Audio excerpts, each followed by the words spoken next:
In 2004, a devastating 9.1 magnitude earthquake struck the northernmost part of Sumatra Island, Indonesia. It reduced buildings to rubble, claimed hundreds of lives, and caused widespread destruction. However, it wasn't the earthquake that caused the most damage to the region.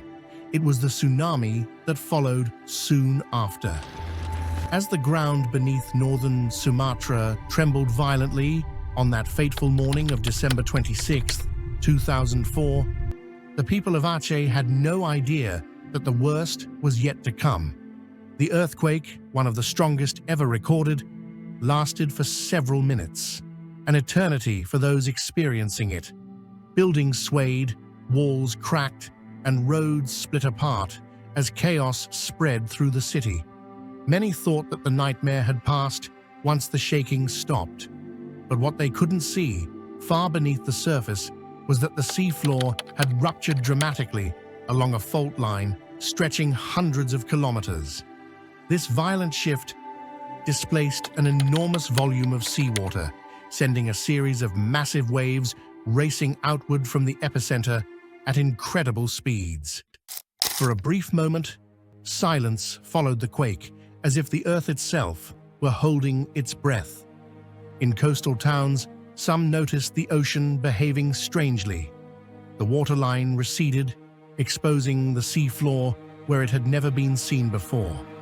People gathered, curious, unaware of the impending danger. Minutes later, the horizon began to darken. A colossal wall of water, towering and unstoppable, surged toward the shore. The first wave hit like a force of nature that no one could have prepared for. It came with such speed and ferocity that even the air seemed to crackle under its weight. People who had been curious only moments earlier were now frozen in shock. There was no time to run, no time to warn loved ones. Within seconds, the colossal wave slammed into the coast, swallowing everything in its path: homes, vehicles, trees, and people alike.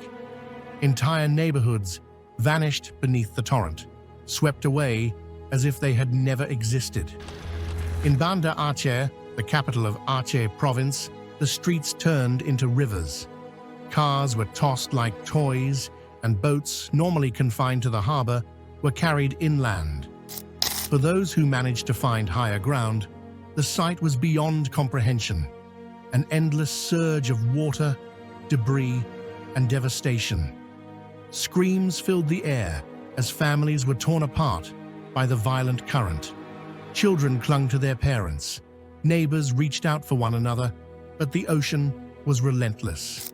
And yet, the terror was far from over.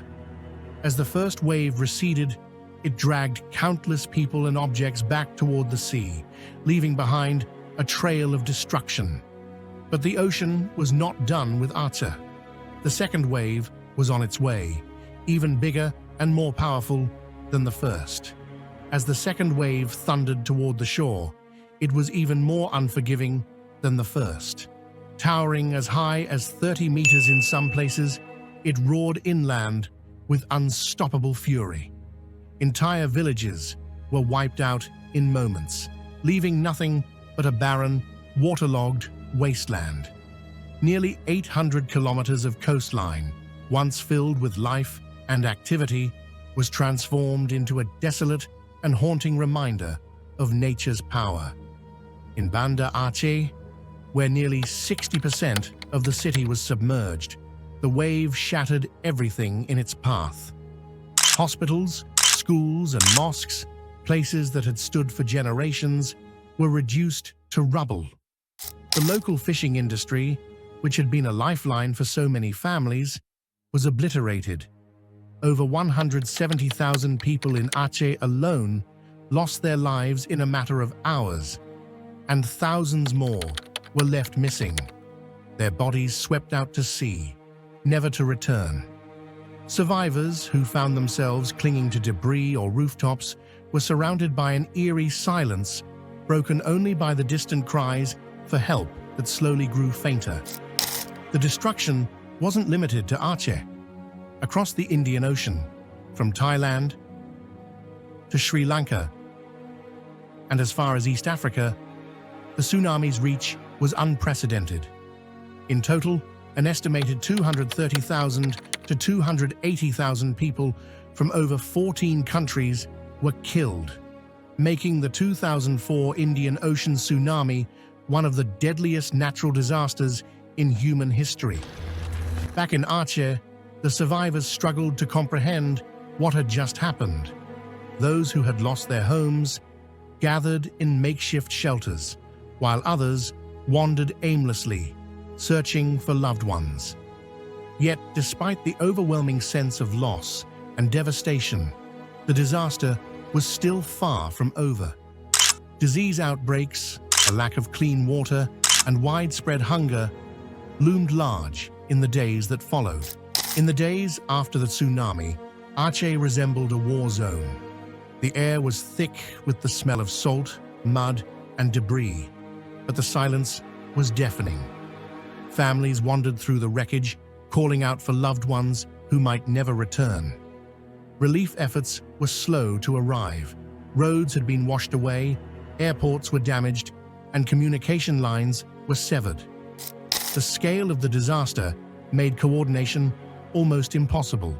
Survivors huddled in makeshift camps, facing a new battle: disease. With no access to clean water and sanitation systems destroyed, cholera, dysentery, and malaria began to spread. International aid started pouring in, but the sheer scale of the destruction was overwhelming. Over 500,000 people in Aceh were displaced from their homes, left with nothing but the clothes on their backs.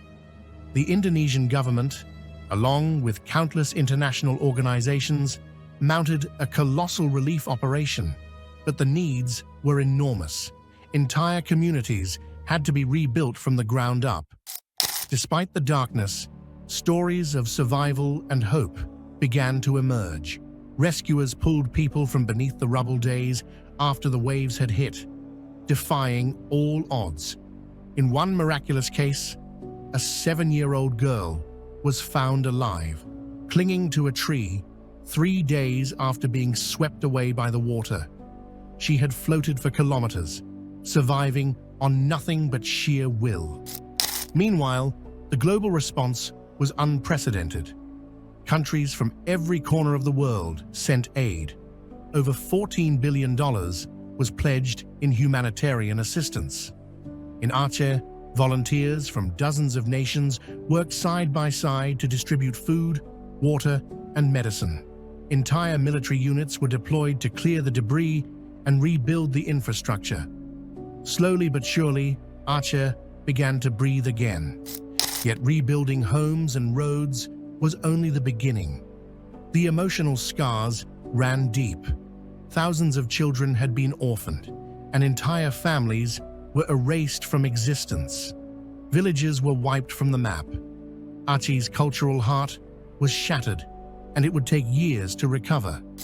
But in the midst of the devastation, a resilient spirit emerged.